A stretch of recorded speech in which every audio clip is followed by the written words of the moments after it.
everyone. Thank you all for joining us on INCRadio Central Valley, California's satellite station. My name is Caitlin Bautista, and I will be your host for tonight's episodes. Now, tonight's episode is all about guiding a special group of little ones into our big world. Well, yes! Today we are talking about children. What does it really mean to shape a child's world?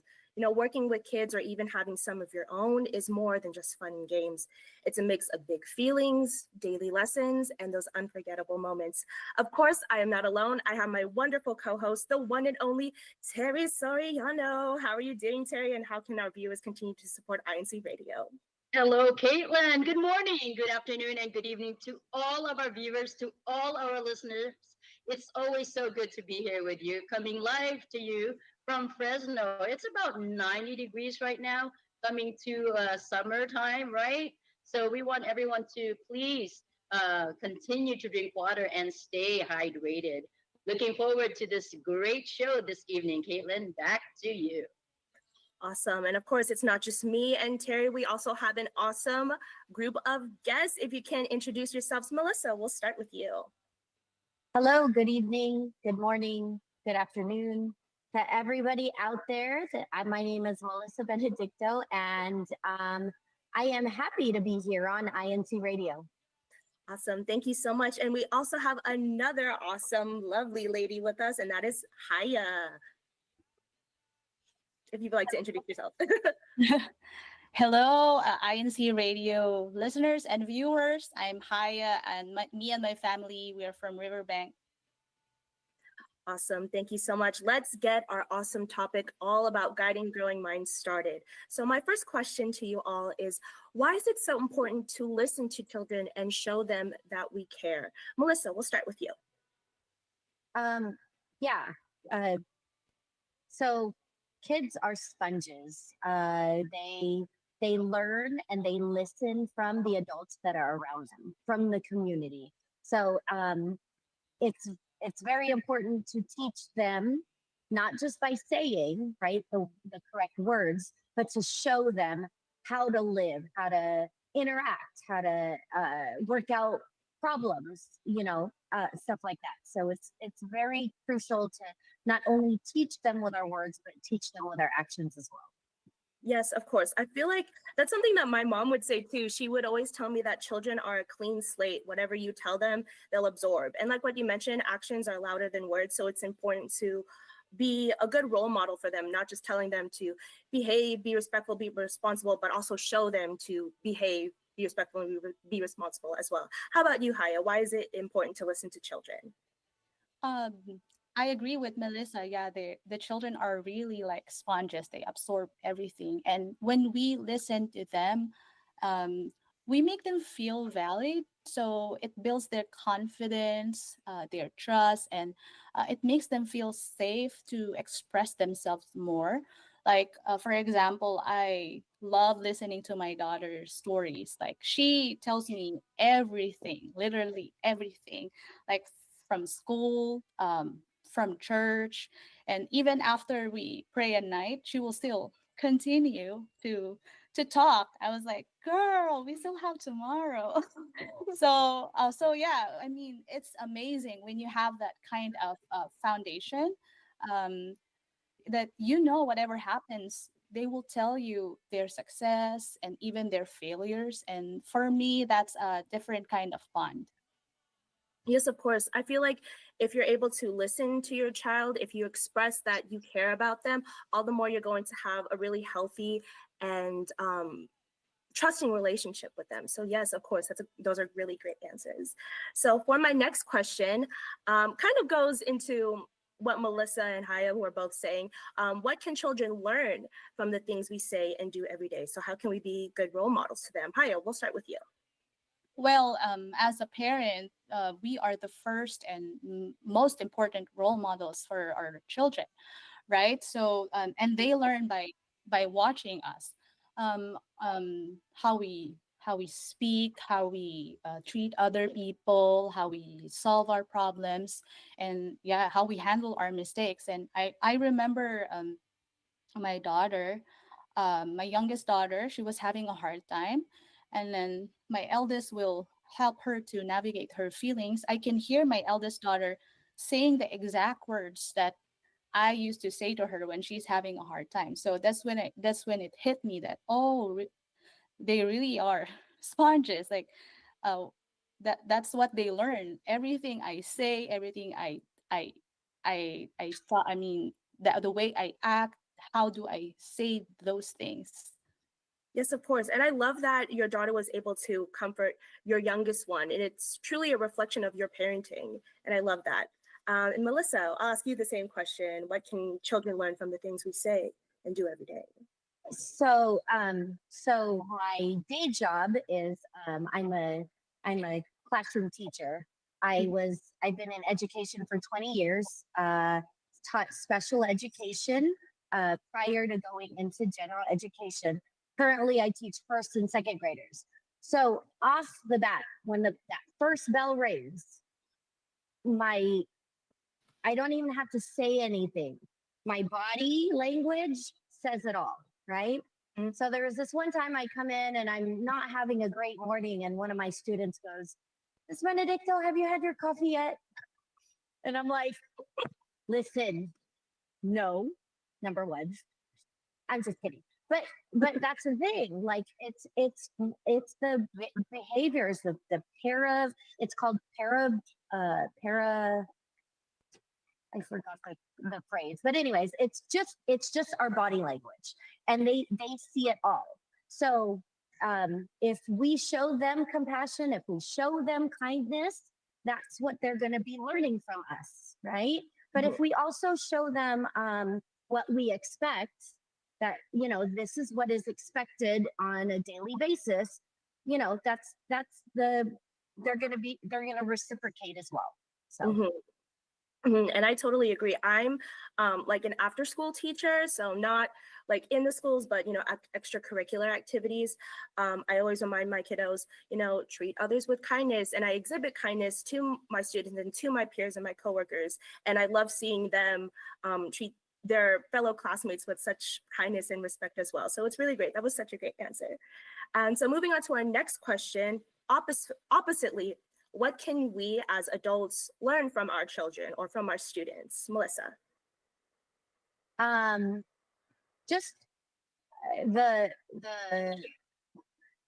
kindness, the what they show to each other is inherent, and like there are certain things that you can't teach them, and you just have to uh, follow and work around the behaviors. So I guess what I'm trying to say is each kid is different, and what I have to learn is how to deal with the different students, different children, and different personalities the best way I can. Mhm. I Yeah, hope that answers that question. yes, of course, that totally made sense. Every child is unique. No child is the same. And you can't just go into a space and just assume every child is going to act the same. No, you have to take in consideration their personalities, their the way they take in information. So absolutely, I absolutely agree with you with what you said. How about you, Haya? What can we learn from our children? So my kids remind me to be vulnerable and be present. So vulnerable. So because as an adult, we have this tendency to like wall up or hide our feelings, but with kids, like they will really express if they're happy, if they're scared or upset.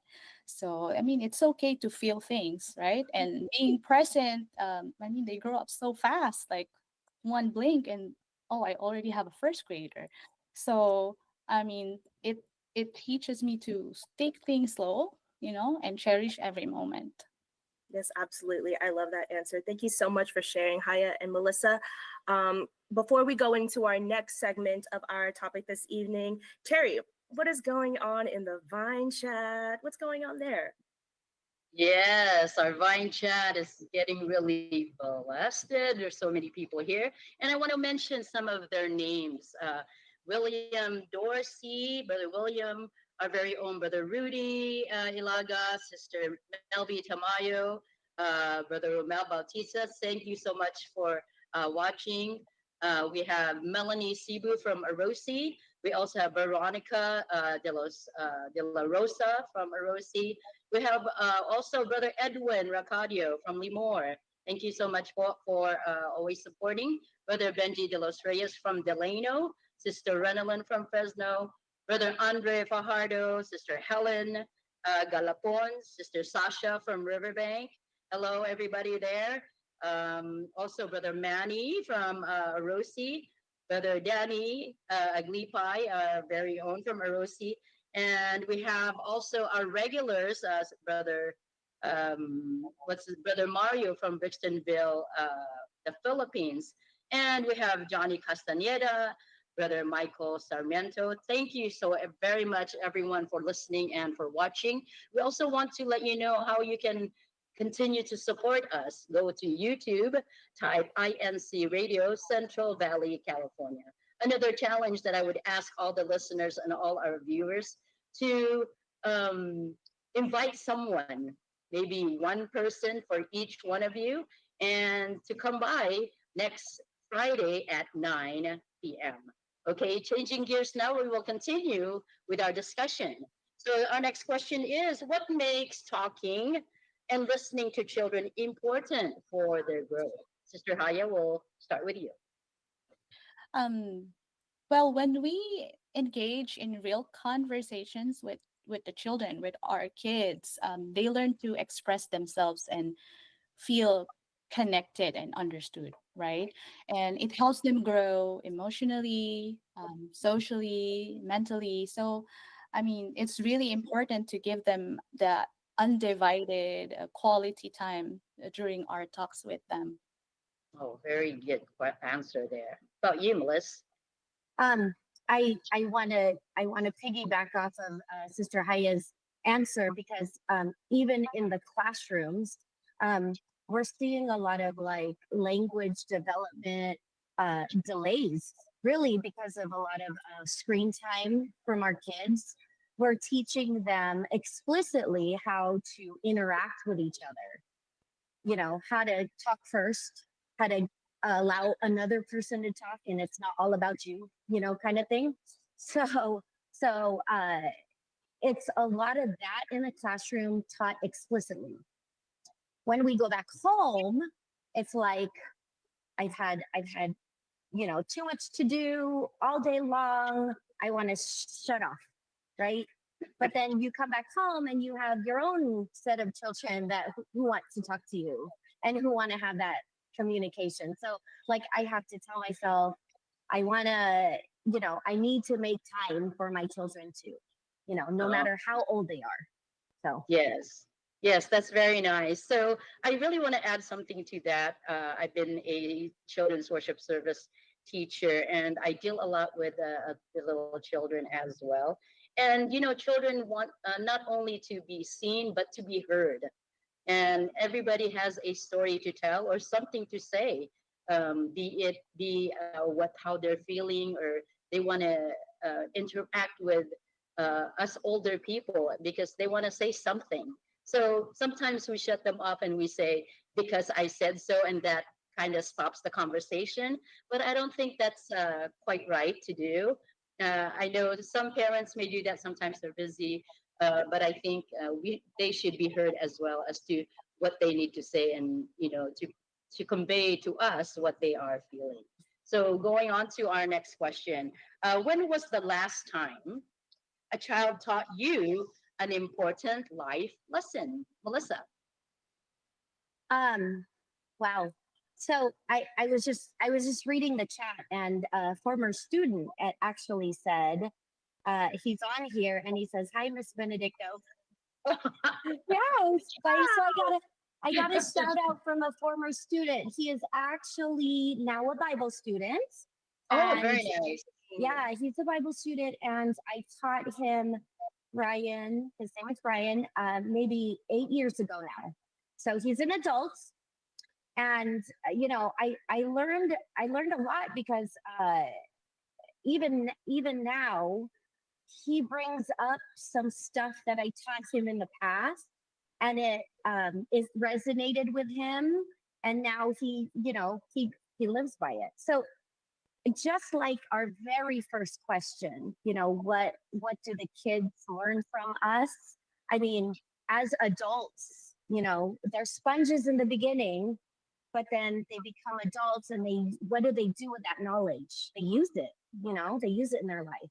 So this was kind of like a big circle moment, if that's how you say it. Yeah.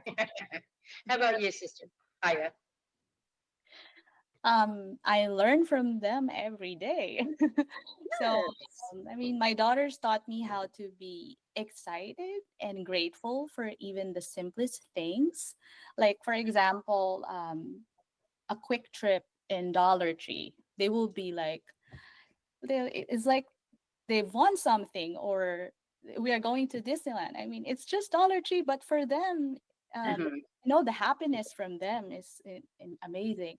And or for example, there's an activity from children's worship service. They will be so excited. Like even the activities like at 6 p.m., they're already prepared in the morning.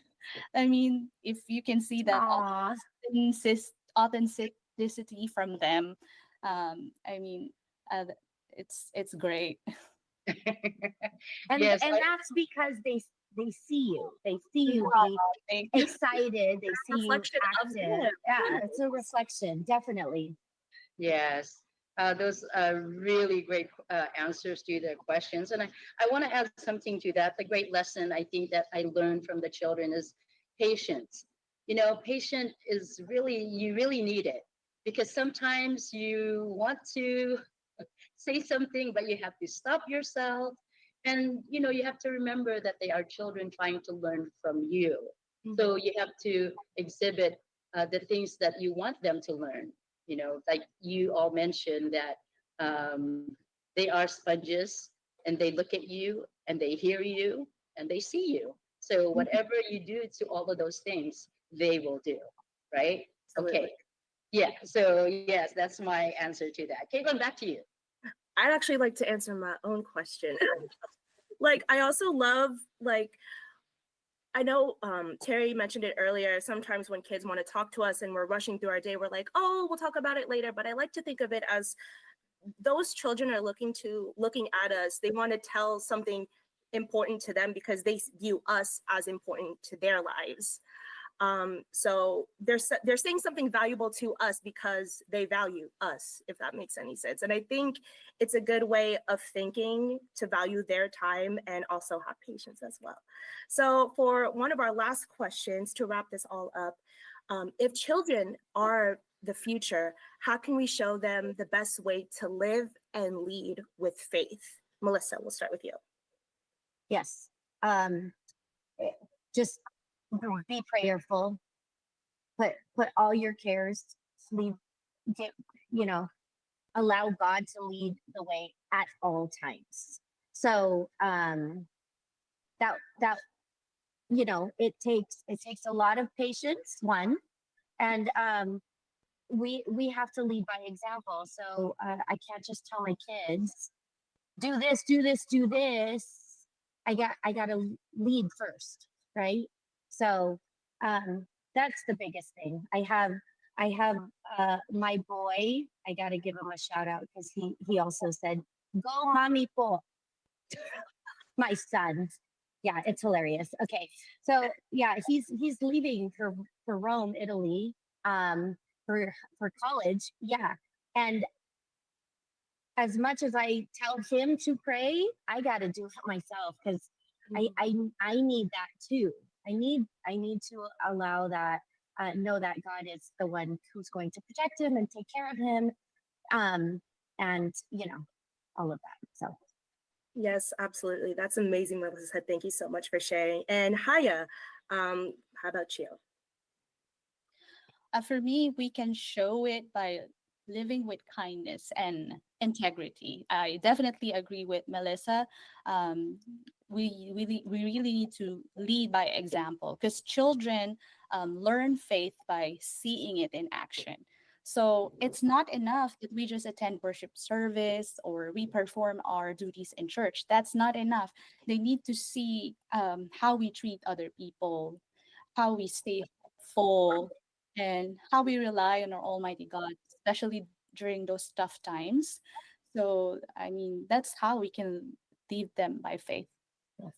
Absolutely. Thank you so much to Melissa and Haya for your great answers. But I almost forgot. I know Haya has her very own guest. Who is that with you, Haya?